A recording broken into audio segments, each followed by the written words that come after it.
Well, good morning. Today we're going to do a titration video. Titration is one of our most important analytical techniques and allows us to do a lot of things. Its most common use is in acid-base chemistry, where it allows us to calculate the molarity of an unknown acid or base if we know the molarity of the other component, the acid or the base.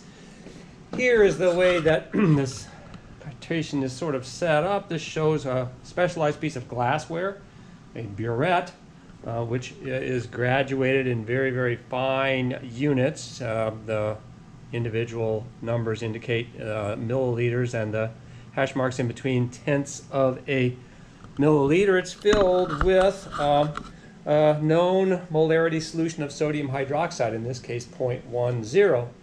And we're going to then use that known in order to calculate the molarity of an unknown acid, here shown in this little graduated cylinder. You may recall that the basic equation for the neutralization of acids and bases, here shown using HA as a generic representation of any monoprotic acid.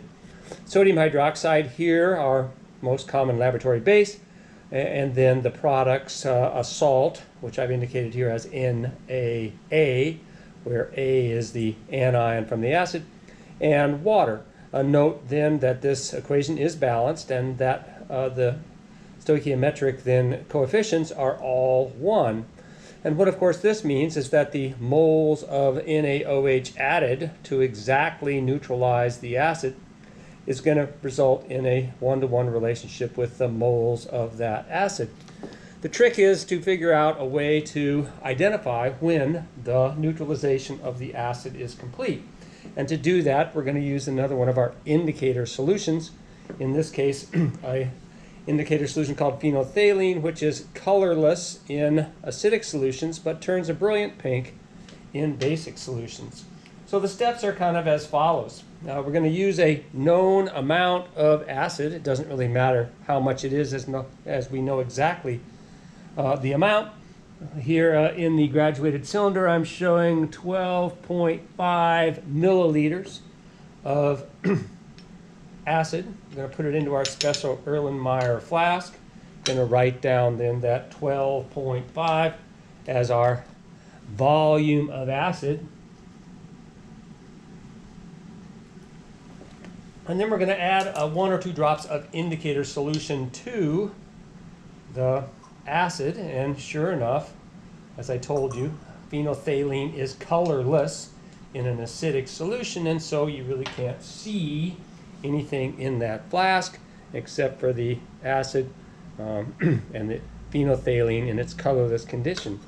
I'm then going to add a measured amount of base, sodium hydroxide, to this flask, and when I add just enough to completely neutralize the acid, the solution is going to turn slightly basic with the final drop of sodium hydroxide. The phenolphthalein is going to turn a brilliant pink, and we'll know then that the neutralization is complete.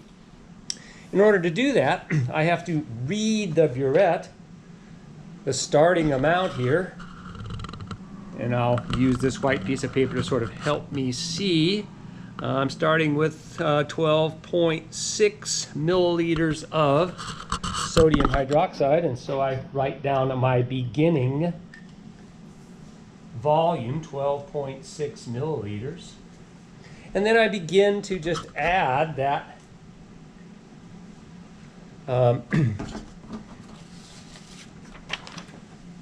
base to the acid. And if you'll watch very carefully as I add that base to the acid, you can see there is a pink color that forms quickly, but as I swirl then it disappears because the acid is neutralizing that added base. And so the idea then is that I keep adding measured amounts of sodium hydroxide to the acid solution, swirling to ensure complete mixing, until the pink color no longer disappears, Because this is a video, I'm going faster than I should to demonstrate the technique. And there we have it, the end point of their titration. The pink color then indicating that there is slight excess of sodium hydroxide. Very pale pink color there. And at that point then I read my burette once again. In this case, the new volume 20.7 milliliters, which I write down on my form, 20.7 milliliters. And as you can see then, all I have to do is subtract those two volume readings to get the amount that I added. In this case, 8.1 milliliters. And if you remember then your conversion factor,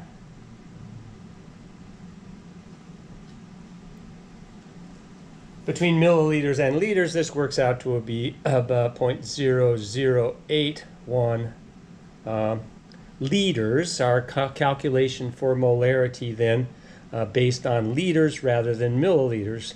The moles of sodium hydroxide I added simply going to be the product of those two numbers, 0.10 and 0.0081, going to give us essentially 8.1 times 10 to the minus 4 moles of sodium hydroxide, the 0.1 times the 0.0081.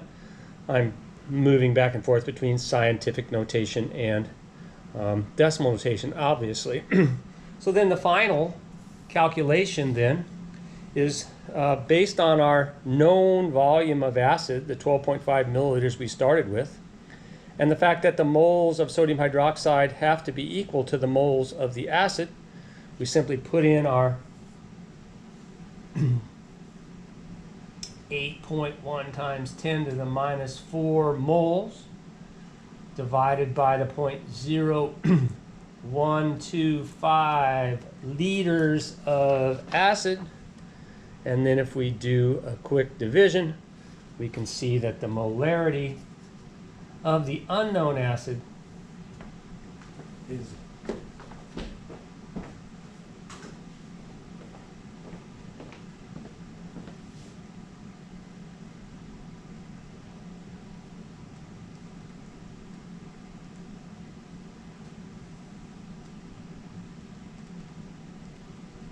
0.065.